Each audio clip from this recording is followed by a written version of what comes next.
Just off the Riverwalk trails here in Rock Hill, South Carolina, are the Carhartt Mansion Ruins. Nestled in these quiet woods above the Catawba River are the remnants of a grand estate that once symbolized industry, ambition, and an unexpected twist of fate. Hamilton Carhartt is best known for creating durable workwear built to last. He began his company in Detroit back in 1889 with only 2 sewing machines and a simple promise: honest value for an honest dollar. By 1910, Carhartt's rugged work clothes were worn across the United States and beyond. His influence in the South, especially here in Rock Hill, grew through a booming textile operation. In the early 1900s, he ran a major cotton mill that was a cornerstone of the town's industrial growth. Carhartt wasn't your typical industrialist. His operation was more than just a workplace. It was a community. Employees enjoyed night school, childcare, meals, parties, and even swimming pools. At a time when worker well-being was often overlooked, Carhartt built a culture that was truly ahead of its time. Seeking a peaceful retreat from his busy business life, Carhartt purchased nearly 1,000 acres overlooking the Catawba River.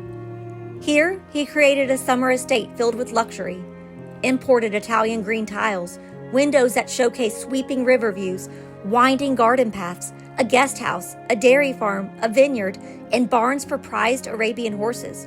This house, once even was offered to President Woodrow Wilson as a summer retreat, was a happy home for Hamilton Carhartt and his wife. Modeled after a Swiss chalet, it featured elaborate gardens that added to its unique charm. Local residents remember strolls down to the river, lively picnics, and a working farm that beautifully blended elegance with productivity. But fortunes can change. The economic downturn of the 1920s forced Carhartt to sell the property. He passed away in 1937, long after the estate had left his hands. Later, owners made brief attempts to restore the mansion, but it was ultimately abandoned.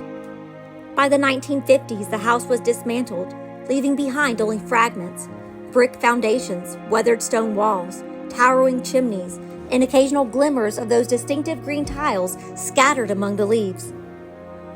Today, the ruins sit quietly among the Riverwalk and its biking trails. Visitors can explore what remains: the foundations of a guest house, a basement stairwell, and the steadfast chimney still standing guard. Yet these ruins endure, a silent tribute to Hamilton Carhartt's vision in a time when industry and nature met on this riverbank. As you walk among these stones, imagine the life that was once lived here. Not just a mansion, but the dream of a man who built more than work clothes. He built a legacy,